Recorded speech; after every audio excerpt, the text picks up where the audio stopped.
Welcome back to Zoom. ఈరోజు నేను ఇప్పటిదాకా ఎవ్వరూ సరిగ్గా ఎక్స్ప్లోర్ చేయడానికి కూడా భయపడే ఒక టాపిక్ని, అంటే ఒక ఐడియాలజీ గురించి భయపడకుండా ఉన్నట్టు చెప్పబోతున్నా. అది ఇస్లాం కాదు, క్రిస్టియానిటీ కాదు, హిందూయిజం అంతకన్నా కాదు. ఆ పర్టికులర్ ఐడియాలజీ పేదవాళ్ళకి హోప్ ఇచ్చింది, వర్కర్స్ కి పవర్ ఇస్తామంది, రిచ్ అలాగే పూర్ మధ్య ఉండే డిఫరెన్సెస్ ని తీసేస్తామని ప్రామిస్ చేసింది. కానీ రియాలిటీలోకి వచ్చేసరికి దాని హిస్టరీని చూస్తే రెవల్యూషన్స్ అంటే విప్లవాలు క్రియేట్ చేసింది, డిక్టేటర్స్ అంటే నియంతలను ప్రొడ్యూస్ చేసింది, దేశాలు కుప్పకూలిపోయి అవి నాశనం అయ్యేలా చేసింది. అలాగే కొన్ని మిలియన్స్ యొక్క చావులకి ఇదే ఐడియాలజీ కారణమైంది. అండ్ మోస్ట్ ఇంపార్టెంట్లీ ఇండియాలో నక్సలిజం లాంటి గన్స్ పట్టుకుని తిరిగే వైలెంట్ మూమెంట్స్ కి ఇన్స్పిరేషన్ కూడా అయ్యింది. అదే కమ్యూనిజం. ఈరోజు సోషల్ మీడియాలో వేల కొద్ది యంగ్స్టర్స్ కమ్యూనిజం మీద, దాని ఐడియాలజీ మీద ఎలాంటి క్లారిటీ లేకుండా కమ్యూనిస్ట్ ఐడియాస్ తో కంటెంట్ చేస్తున్నారు. రెడ్ ఫ్లాగ్స్, ఎర్ర కండువలు, రెవల్యూషన్ మ్యూజిక్, చెగువేరా టీ-షర్ట్స్, ఈ ఆస్థెటిక్స్ లో ఏదో హై ఉందని ఫీల్ అవుతున్నారు. సో అలాంటి వాళ్ళు మీకు చుట్టుపక్కల ఎవరైనా ఉంటే ఆర్ మీకు కనిపిస్తే వాళ్ళని ఈ సింపుల్ క్వశ్చన్ అడగండి: సోవియట్ యూనియన్ ఎందుకని కొలాప్స్ అయింది? మావో ఫెమైన్స్ అంటే ఏంటి? నక్సలిజం అంటే ఏంటి? అండ్ అది ఇండియాలో ఏం చేస్తుంది? మాక్సిమం అందరూ కూడా వైలెంట్ గా రియాక్ట్ అవడమో, లేదా అన్ని మూసుకుని వెళ్ళిపోవడమో, లేదా తిరిగి మిమ్మల్ని ఇన్సల్ట్ చేయడమో చేస్తారు. కానీ దీనికి వాళ్ళ దగ్గర ఆన్సర్ అయితే ఉండదు. సో ఈ రోజు మనం one of the most controversial ideologies in human history అయిన కమ్యూనిజం ని కంప్లీట్ గా చాలా సింపుల్ లాంగ్వేజ్ లో అర్థం చేసుకుందాం. అండ్ ఈ వీడియో తర్వాత మీకు ఈ సోషల్ మీడియాలో కనిపించే ప్రతి ఒక్క కమ్యూనిస్ట్ ఐడియాలజీ ఉన్న వ్యక్తులు ఏది ఎందుకు మాట్లాడతారు, దేన్ని ఎందుకు సపోర్ట్ చేస్తున్నారు, అండ్ దేన్ని ఖండిస్తున్నారు, అసలు వీళ్ళకి కావాల్సింది ఏంటి అనేది అర్థమైపోతుంది. అండ్ ఎవరైనా అపార్థం చేసుకునే ముందే ఒక క్లారిటీ: ఈ వీడియోలో చెప్పేది ఏది కూడా బ్లైండ్ ప్రాపగెండా కాదు. ఈ కమ్యూనిజం అపోజ్ చేసిన క్యాపిటలిజం లో నెగిటివ్స్ అయితే ఉన్న మాట నిజం, కార్పొరేట్ వాళ్ళు స్వార్థంగా ఉన్నారన్నది నిజం, వర్కర్స్ ని వాడుకుంటూ వాళ్ళని ఎక్స్ప్లాయిట్ చేస్తున్నారు అన్న మాట కూడా నిజం. ఇక్కడ ఎక్స్ప్లాయిటేషన్ అంటే పవర్ఫుల్ పీపుల్ ఉంటారు కదా, వాళ్ళు వీకర్ సెక్షన్ లో ఉన్న జనాల కష్టం ని యూజ్ చేసుకుని ఎక్కువ బెనిఫిట్ తీసుకోవడం, ఇవన్నీ ఉన్నాయి అండ్ అవి నేను యాక్సెప్ట్ చేస్తాను. కానీ ఈ వీడియోలో మనం స్పెసిఫిక్ గా ఈ కమ్యూనిజం అనే ఐడియా మంచి ఉద్దేశాలతో స్టార్ట్ అయినప్పటికీ అది ఎలా ట్రాన్స్ఫార్మ్ అయింది అండ్ మన ఇండియాలో అది ఒక వైరస్ లా మారిందని కొంతమంది జనాలు ఎందుకు అంటున్నారు, వీటన్నిటి గురించి నేను చెప్తాను.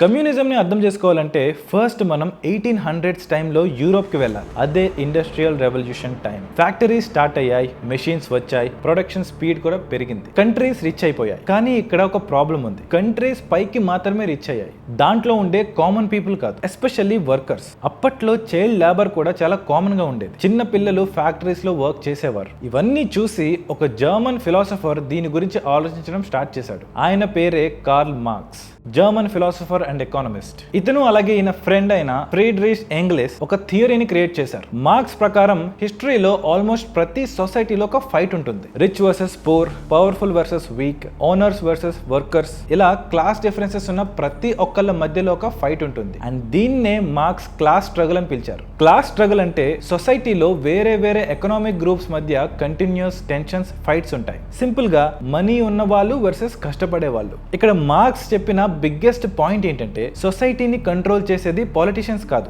మనీ అండ్ ప్రొడక్షన్ కంట్రోల్ చేసేవాళ్ళు, అంటే బిజినెస్ మ్యాన్. ఇక్కడ ప్రొడక్షన్ అంటే గూడ్స్ క్రియేట్ చేయడం, లైక్ ఫ్యాక్టరీస్, ఫార్మ్స్, ఇండస్ట్రీస్, అలాగే ట్రాన్స్పోర్ట్. ఫర్ ఎగ్జాంపుల్, ఒక వ్యక్తికి ఫ్యాక్టరీస్, ల్యాండ్, మీడియా కంపెనీస్, అలాగే ఇండస్ట్రీస్ ఉన్నాయనుకోండి, ఆటోమేటిక్ గా సొసైటీ మీద తనకి ఇన్ఫ్లుయెన్స్ వచ్చేస్తుంది. పాలిటిక్స్ మీద ఇన్ఫ్లుయెన్స్ ఉంటుంది, మీడియా మీద కూడా ఇన్ఫ్లుయెన్స్ ఉంటుంది. ఈ రోజు కూడా మనం చూస్తున్నాం, పెద్ద పెద్ద కార్పొరేషన్స్ గవర్నమెంట్స్ ని ఇన్ఫ్లుయెన్స్ చేస్తాయని అక్యూజేషన్స్ వస్తున్నాయి. అవన్నీ కూడా వీళ్ళ ఐడియాలజీ నుంచి వచ్చినవే.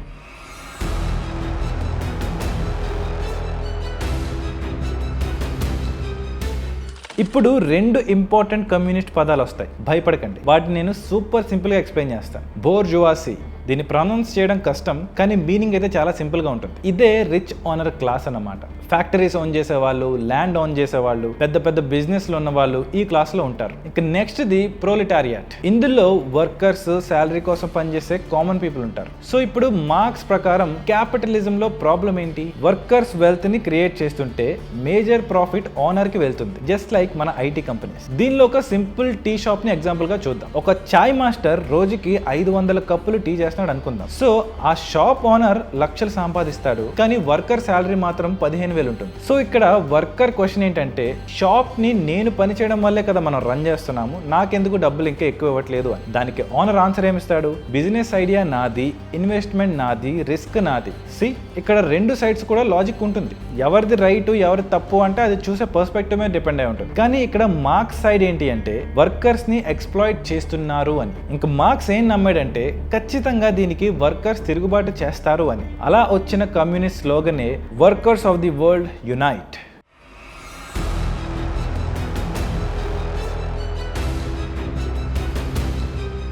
ఫస్ట్ మనం క్యాపిటలిజం గురించి చూద్దాం. మీరు ఒక బిజినెస్ స్టార్ట్ చేశారు అనుకుందాం. మార్కెట్లో ఉన్న వేరే వాళ్ళతో మీరు పోటీ పడతారు, దాంతో మీకు ప్రాఫిట్స్ ఏదోలా తెచ్చుకుంటారు అండ్ మీరు రిచ్ అవుతారు. ఇక్కడ private ownership important. Private ownership అంటే బిజినెస్ ఆర్ ప్రాపర్టీ ఒక ఇండివిజువల్ ఓన్ చేయడం, అంటే మీరు ఓన్ చేయడం, గవర్నమెంట్ కాకుండా. సప్లై అండ్ డిమాండ్ ని ప్రైవేట్ వ్యక్తులే చూసుకుని ప్రాఫిట్స్ చేసుకుంటారు అండ్ దీన్నే క్యాపిటలిజం అంటారు. ఇక్కడ కమ్యూనిజం అంటే మీకు ఆల్రెడీ తెలుసు. ఫ్యాక్టరీస్, ఇండస్ట్రీస్, ఈ రీసోర్సెస్ ప్రైవేట్ గా కాదు కలెక్టివ్ గా ఉండాలి. కలెక్టివ్ అంటే అందరికి కామన్ ఓనర్షిప్ ఉండాలి అని దాని మీనింగ్. కంట్రీలో ఉండే వెల్త్ అందరిది అని నమ్ముతారనమాట. సో ఈ కమ్యూనిజం ప్రకారం ప్రొడక్షన్ పర్పస్ అనేది ప్రాఫిట్ కోసం కాదు, మనిషి అవసరం కోసం ఉండాలి అని. ఒక ఎగ్జాంపుల్, క్యాపిటలిస్ట్ సిస్టమ్ లో ఒక మెడిసిన్ కంపెనీ ప్రాఫిట్స్ కోసం ప్రైస్ ని పెంచొచ్చు, కానీ కమ్యూనిస్ట్ ఐడియాలో మాత్రం మెడిసిన్ ప్రతి ఒక్కరికి అందుబాటులో ఉండాలి. వినడానికి చాలా బాగుంది కదా. ఎగ్జాక్ట్లీ అందుకే పూర్ అలాగే వర్కింగ్ క్లాస్ ప్రజలు ఈ కమ్యూనిజం కి చాలా అట్రాక్ట్ అయిపోయారు, ఎస్పెషల్లీ ఎక్స్ప్లాయిటేషన్ ఎక్కువ ఉన్న కంట్రీస్ లో. కానీ ఇక్కడే కాంప్లికేషన్స్ కూడా స్టార్ట్ అవుతాయి.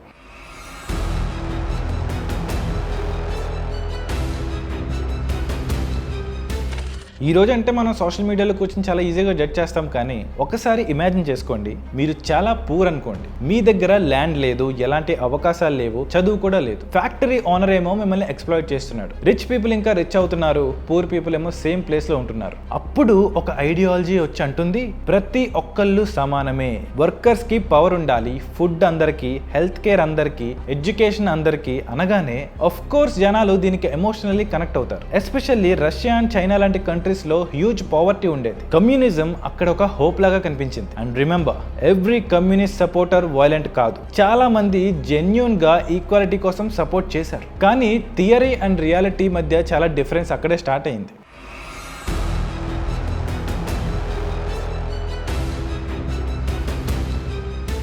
ఇప్పుడు స్టేజ్ మీదకి వచ్చాడు వ్లాడిమిర్ లెనిన్. పుటిన్ కాదు, Lenin. Russian revolutionary leader. Russia అప్పట్లో చాలా పూర్ కంట్రీ. అది ఒక రాజు పరిపాలనలో ఉంటూ చాలా ఇన్ఈక్వాలిటీతో ప్రజలు సఫర్ అయ్యేవారు. అండ్ అప్పుడే వరల్డ్ వార్ జరిగింది. సిచ్యువేషన్ ఇంకా వర్స్ అయింది. సో ఈ లెనిన్ ఎవరైతే ఉన్నారో అతను కార్ల్ మార్క్స్ ఐడియాస్ ని తీసుకుని రష్యన్ రెవల్యూషన్ ని స్టార్ట్ చేశాడు. 1917లో రష్యన్ మోనార్కీ కొలాప్స్ అయింది. బోల్షెవిక్స్ పవర్ లోకి వచ్చారు. సో తర్వాత సోవియట్ యూనియన్ క్రియేట్ అయింది. లెనిన్ చెప్పిన మెయిన్ ఐడియా ఏంటంటే, వర్కర్స్ కి డైరెక్షన్ కావాలి. సో ట్రైన్డ్ రెవల్యూషనరీ అంటే విప్లవకారుల గ్రూప్ లీడ్ చేయాలి.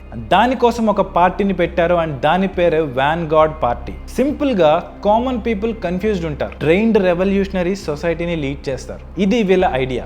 సో ఇప్పుడు మనం ఒక ఇంపార్టెంట్ థింగ్ మాట్లాడుకోవాలి. కమ్యూనిజం అంటే థియరీలో ప్రజలకి పవర్ ఇస్తుందని చెప్తారు కదా, కానీ ప్రాక్టికల్ గా వచ్చేసరికి ఇది యూజ్ చేశాక ఒక్క పార్టీ పవర్ మాత్రమే ఇంక్రీజ్ అయింది. ఎందుకంటే ఈ విప్లవాన్ని కాపాడుకోవాలనే ఉద్దేశంతో ఒక స్ట్రాంగ్ గవర్నమెంట్ ని క్రియేట్ చేశారు. అండ్ ఇక్కడే ఫ్యూచర్ ప్రాబ్లమ్స్ స్టార్ట్ అయ్యాయి.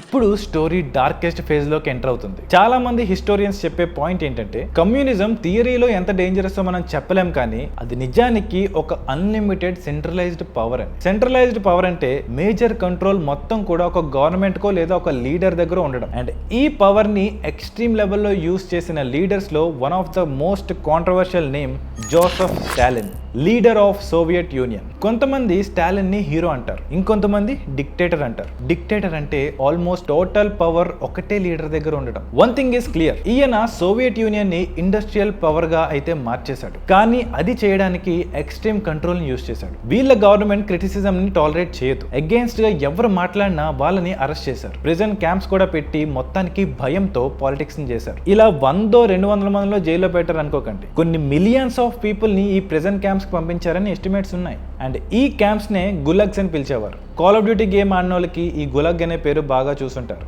ఆ టర్మ్ ఇక్కడిదే. సో ఇక్కడ డిస్టర్బింగ్ థింగ్ ఏంటంటే ఈ విప్లవం అనేది వర్కర్స్ ఫ్రీడమ్ కోసం స్టార్ట్ అయింది, కానీ కొన్ని ప్లేసెస్ లో భయపెట్టి ఇట్ సెల్ఫ్ గవర్నమెంట్ చేస్తూ డిక్టేటర్షిప్ లాగా దీన్ని మార్చేశారు. అందుకే చాలా మంది అంటారు communism often starts with equality but ends with too much state power.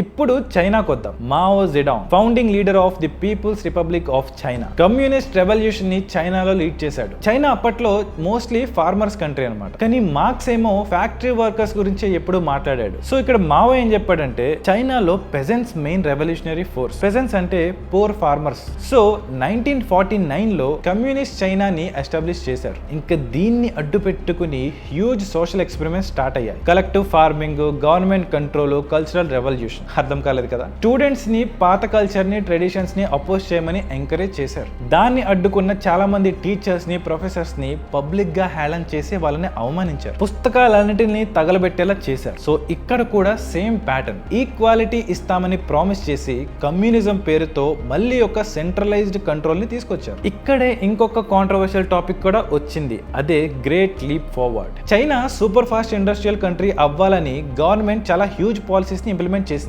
కానీ చాలా మంది హిస్టోరియన్స్ ప్రకారం ఈ పాలసీస్ వల్ల హిస్టరీలోనే one of the deadliest famines వచ్చిందంట. దీన్నే మావో ఫెమైన్ అని కూడా అంటారు. ఫెమైన్ అంటే సివియర్ ఫుడ్ షార్టేజ్. ఈ మావో చేసిన పని వల్ల ఎక్కడ ఫుడ్ దొరక్క, ఆహారం లేక ఎన్నో లక్షల మంది చనిపోయారు. ఇవి రికార్డ్స్ లో ఉన్నాయి. ఇది ఇంటర్నెట్ మీమ్ కాదు, యాక్చువల్ హిస్టారికల్ ట్రాజెడీ.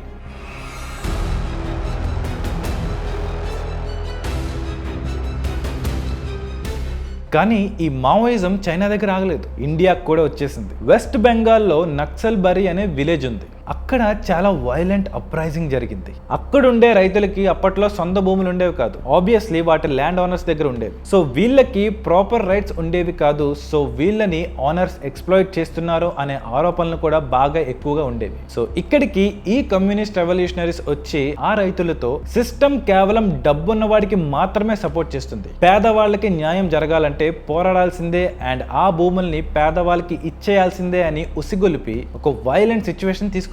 అలా అక్కడున్న ఫార్మర్స్ ల్యాండ్ లార్డ్స్ మీద అటాక్ చేసి భూముల్ని లాక్కుంటే పోలీసులు మళ్ళీ వీళ్ళతో ఫైట్ చేశారు. వీళ్ళు మళ్ళీ తిరిగి పోలీసుల మీద కూడా ఫైట్ చేయడంతో చాలా దారుణమైన వైలెన్స్ జరిగింది. పోలీసులు ఇంకా కాల్పులు కూడా జరపాల్సి వచ్చింది అండ్ దీనిలో కొంతమంది విలేజర్స్ చనిపోయారు. సో అలా అక్కడ నుండి ఒక మూవ్మెంట్ స్టార్ట్ అయింది అండ్ ఆ మూవ్మెంట్ పేరే నక్సల్ మూవ్మెంట్. అండ్ స్లోగా ఇంకా వీళ్ళందరికీ సిస్టమ్ మీద పూర్తి హేటెడ్ ఫామ్ అయింది. వీళ్ళు కూడా వెపన్స్ తో సిస్టమ్ మీద వైలెంట్ గా రియాక్ట్ అవ్వడం స్టార్ట్ చేశారు. అందుకే మన ఇండియాలో నక్సలిజం ని ఒక సెక్యూరిటీ థ్రెట్ లాగా చూస్తారు. అండ్ మన ఇండియాలో చాలా వరకు కమ్యూనిజం ని ఫాలో అయ్యే వాళ్ళు గవర్నమెంట్ కి వ్యతిరేకంగా ఉంటారు. గవర్నమెంట్ ఏం చేసినా అది తప్పుగానే చూస్తారు. పైకి ఎంతో సామరస్యంగా ఉన్నట్టు నటిస్తారు, కానీ చాలా డేంజరస్ ప్లాన్స్ ఉంటాయి వీళ్ళ దగ్గర. ఇలా చేసే వాళ్ళు చాలా మంది ఉన్నారు అండ్ వాళ్ళని మనం రోజు టీవీలలో, యూట్యూబ్ లో చూస్తున్నాం. మన ఇండియాలో ఉన్న మావోయిస్ట్ గ్రూప్స్ ఏం నమ్ముతాయంటే మన ఇండియన్ సిస్టమ్ ని rich and powerful people control చేస్తున్నారు కాబట్టి ఆర్మ్డ్ రెవల్యూషన్ అంటే గన్స్ తో పోరాటం అనివార్యం అని భావిస్తారు. అందుకే మావోయిస్ట్ అయిన మాడ్వి హిడ్మా ఎవరైతే దాంతేవాడ మారణ హోమానికి మాస్టర్ మైండ్ గా ఉన్నాడో ఇతనే చాలా మంది సీనియర్ కాంగ్రెస్ లీడర్స్ ని అటాక్ చేసి లేపేశాడు. ఇతని వల్లే మన సెక్యూరిటీ ఫోర్సెస్ లో 20 మంది సుక్మా అటాక్ లో చనిపోయారు అండ్ ఇంకా చాలా ప్లాన్ అటాక్స్ చేశాడు. అందుకే ఇతన్ని మన గవర్నమెంట్ కూడా లేపేసింది. అండ్ సో ఇతను చనిపోయాక ఈ సో కాల్డ్ మావోయిజం సపోర్టర్స్ నిద్ర లేచారు అండ్ సోషల్ మీడియాలో వీడియోస్ చేశారు. చాలా మంది కమ్యూనిస్ట్ బాధతో అతను చనిపోయినందుకు బాధపడుతూ వీడియోస్ చేశారు. మనం కూడా చూసామని నేను కూడా ఎక్స్పోజ్ చేస్తున్నాను. సో నా అనాలిసిస్ ప్రకారం ఈ సోషల్ మీడియాలో కనిపించే కొంతమంది కమ్యూనిస్ట్ నిజానికి ఎయితిస్ట్ లా కలరింగ్ ఇస్తూ ఒకసారి సనాతన ధర్మం వైపు ఉన్నట్టు, ఒకసారి ఏమో క్రిస్టియానిటీ వైపు ఉన్నట్టు, ఇంకొకసారి ఇస్లాం వైపు ఉన్నట్టు మన సొసైటీ మీద ఎక్కలేని ప్రేమ కారిపోతున్నట్టు నటిస్తూ జనాల్ని పోగేసుకుంటూ వాళ్ళని విప్లవకారులుగా సిస్టమ్ కి అగేన్స్ట్ గా మార్చే ప్రయత్నాలు చేస్తున్నారు. ఇక్కడ ఒక ఇంపార్టెంట్ విషయం మనం అర్థం చేసుకోవాలి. ప్రతి పేద ట్రైబల్ పర్సన్ మావోయిస్ట్ కాదు, అలాగే ప్రతి లెఫ్ట్ వింగ్ సపోర్టర్ కూడా వైలెంట్ కూడా కాదు. కానీ కొన్ని ఎక్స్ట్రీమిస్ట్ మావోయిస్ట్ గ్రూప్స్ వైలెన్స్ ని జస్టిఫై చేస్తాయి. జస్టిఫై అంటే వైలెన్స్ కరెక్ట్ అని సపోర్ట్ చేయడం. సో అలా gradually ambush attacks, land mine blast, పోలీసుల మీద అలాగే మన సిఆర్పిఎఫ్ సోల్జర్స్ మీద దాళ్లు, వెపన్స్ ని దొంగలించడం ఇలాంటివి స్టార్ట్ అయ్యాయి. మీడియాలో మీరు రెడ్ కారిడార్ అనే పదాన్ని చాలా సార్లు విని ఉంటారు. రెడ్ కారిడార్ అంటే ఇండియాలో కొన్ని ఫారెస్ట్ అలాగే ట్రైబల్ రీజన్స్ లో మావోయిస్ట్ ఇన్ఫ్లుయెన్స్ స్ప్రెడ్ అయిన ఏరియాస్ అన్నమాట. సో ఇక్కడ ప్రాబ్లం ఇంకా కాంప్లికేట్ అవుతుంది. ఎందుకంటే నిజంగా నిజంగానే ట్రైబల్ ఏరియాస్ లో ప్రాబ్లమ్స్ ఎక్కువ ఉంటాయి, అక్కడ పేదరికం కూడా ఎక్కువ ఉంటుంది అండ్ డెవలప్మెంట్ కూడా చాలా తక్కువ ఉంటుంది. సో ఇక్కడే వీళ్ళు జనాలతో కలిసిపోయి విప్లవానికి తయారవుతూ ఉంటారు. కానీ ఇక్కడ క్వశ్చన్ ఏంటంటే ప్రతి దానికి వైలెన్సే సొల్యూషనా? ఎందుకంటే కొన్ని ప్లేసెస్ లో ఈ కమ్యూనిస్టే స్కూల్స్ ని డిస్ట్రాయ్ చేశారు, రోడ్ కన్స్ట్రక్షన్ ని ఆపించారు, మొబైల్ టవర్స్ ని డ్యామేజ్ చేశారు. సో చాలా మంది ఏమంటున్నారంటే డెవలప్మెంట్ కనుక అక్కడికి వచ్చేసిందంటే అక్కడ మావోయిస్ట్ కంట్రోల్ తగ్గిపోతుందనే ఇలా చేస్తున్నారు అని. ఇప్పుడు డీప్ గా ఆలోచించండి. పేదవాళ్ళకి ఫ్రీడమ్ ఇస్తామని చెప్పి స్టార్ట్ చేసిన ఈ మూవ్మెంట్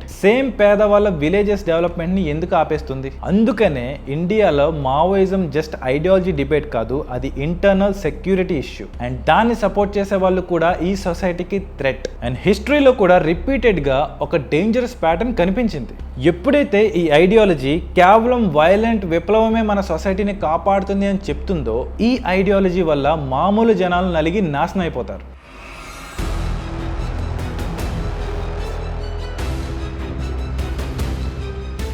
ఇప్పుడు ఒక ఇంట్రెస్టింగ్ క్వశ్చన్. ఇఫ్ కమ్యూనిజం వల్ల హిస్టరీలో ఇన్ని కాంట్రవర్సీస్ జరిగితే ఎందుకని చాలా మంది యంగ్స్టర్స్ స్టిల్ దీనికి అట్రాక్ట్ అవుతున్నారు? Simple, lack of knowledge. ఇప్పుడున్న యూత్ కి ఏదైనా సిస్టమ్ ని బ్రేక్ చేయడమో లేదా దానికి అగేన్స్ట్ గా వెళ్ళడమో ఇష్టం. సింపుల్ గా చెప్పాలంటే రూల్స్ ని బ్రేక్ చేయడం అంటే వాళ్ళకి చాలా ఇష్టం అండ్ దానిలో ఒక హై వస్తుంది. అలా అని చెప్పి ప్రాబ్లమ్స్ లేవా సొసైటీలో అంటే చాలా ప్రాబ్లమ్స్ ఉన్నాయి అండ్ యూత్ ఫ్రస్ట్రేషన్ కూడా న్యాచురల్. సో దీన్ని యూజ్ చేసుకోవడానికే సోషల్ మీడియాలో కమ్యూనిజం చాలా కూల్ గా చూపించే ప్రయత్నం చేస్తారు. అందుకే మీరు చూసే ఈ సో కాల్డ్ కమ్యూనిస్ట్ అందరికీ అన్నిటికీ అగేన్స్ట్ గా ధైర్యంగా రిస్క్ చేసి మాట్లాడినట్టు బిల్డప్ ఇచ్చి ఏదో సాధిస్తున్నా అన్న ఫీలింగ్ ని తెప్పించి యూత్ ని అట్రాక్ట్ చేస్తారు. వీళ్ళకి ఏ మతం నుంచి వస్తున్నారనే సంబంధం లేదు. అలా ఎవరొచ్చినా సరే వాళ్ళకి ఈ సిస్టమ్ మీద హేట్ ని తెప్పించి దాని మీద ఫైట్ చేసేలా ప్రిపేర్ చేస్తారు. మంచి పవర్ఫుల్ బీజిఎంస్ తో, రెవల్యూషన్ డైలాగ్స్ తో, చెగువెరా పోస్టర్లతో ఇవన్నీ రుద్దుతూ వీళ్ళని మ్యానిపులేట్ చేస్తూ ఉంటారు. కానీ ఇక్కడ బిగ్గెస్ట్ ప్రాబ్లం ఏంటి? ఎవరికి దీని గురించి వచ్చే కాన్సిక్వెన్సెస్ పూర్తిగా తెలియట్లేదు. దీనిలో ఉండే ఆస్థెటిక్స్ అంటే చూడ్డానికి డిఫరెంట్ గా కూల్ గా ఉండడం చూసి ఫాలో అయిపోతున్నారు. సో ఇది థియరీలో ఎలా ఉన్నా రియాలిటీకి వచ్చేసరికి ఇన్ని ప్రాబ్లమ్స్ అండ్ కాన్సిక్వెన్సెస్ ఉన్నాయి.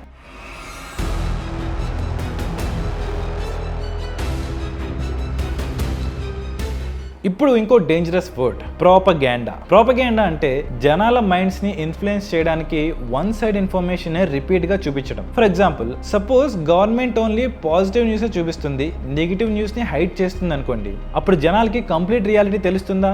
లేదు. చాలా అథారిటేరియన్ సిస్టమ్స్ కమ్యూనిస్ట్ అలాగే నాన్ కమ్యూనిస్ట్ ప్రోపగాండాని చాలా ఎక్కువగా యూజ్ చేస్తారు. ఎందుకంటే ఇన్ఫర్మేషన్ ని కంట్రోల్ చేస్తే జనాల ఆలోచనల్ని ఇన్ఫ్లుయెన్స్ చేయొచ్చు. ఇక్కడ ఇంట్రెస్టింగ్ ఫ్యాక్ట్ ఏంటంటే ప్రపంచంలో ఎక్కడా కూడా ఈ కమ్యూనిజం మీద సేమ్ ఒపీనియన్ ఉండదు. కొన్ని దేశాలలో కమ్యూనిస్ట్ పార్టీస్ స్టిల్ రూల్ చేస్తున్నాయి అండ్ ఇంకొన్ని కంట్రీస్ లో వాటిని ద్వేషిస్తాయి, ఎస్పెషల్లీ ఈస్టర్న్ యూరోప్. ఎందుకంటే వాళ్ళకి కమ్యూనిజం థియరీ కాదు, ప్రాక్టికల్ గా ఎక్స్పీరియన్సెస్ వచ్చారు కాబట్టి దాని వల్ల క్రియేట్ అయిన భయం, సప్రెషన్, కంట్రోల్, దాని వల్ల వచ్చిన షార్టేజెస్ ఇవన్నీ చూసి దాన్ని హేట్ చేస్తారు. యుక్రెయిన్ సోవియట్ హిస్టరీ తర్వాత ఈ కమ్యూనిస్ట్ సింబల్స్ మీద కూడా ఒక రిస్ట్రిక్షన్ ఇంప్లిమెంట్ చేసింది. ఇమాజిన్, ఇండియాలో ఇందిరాగాంధీ పెట్టిన ఎమర్జెన్సీ కొన్ని దశాబ్దాలు కంటిన్యూ చేస్తుంటే జనాలు అందరికీ కూడా ఫ్రీడమ్ అంటే ఏంటో తెలిసొచ్చేది అండ్ ఎమర్జెన్సీని కంప్లీట్లీ హేట్ చేసేవారు, అవునా? సో ఇలాంటి ఎక్స్పీరియన్సెస్ చాలా ఎక్స్ట్రీమ్ లెవెల్లో అనుభవించిన దేశాలు ఈ కమ్యూనిజం అనే ఐడియాని రిజెక్ట్ చేస్తాయి.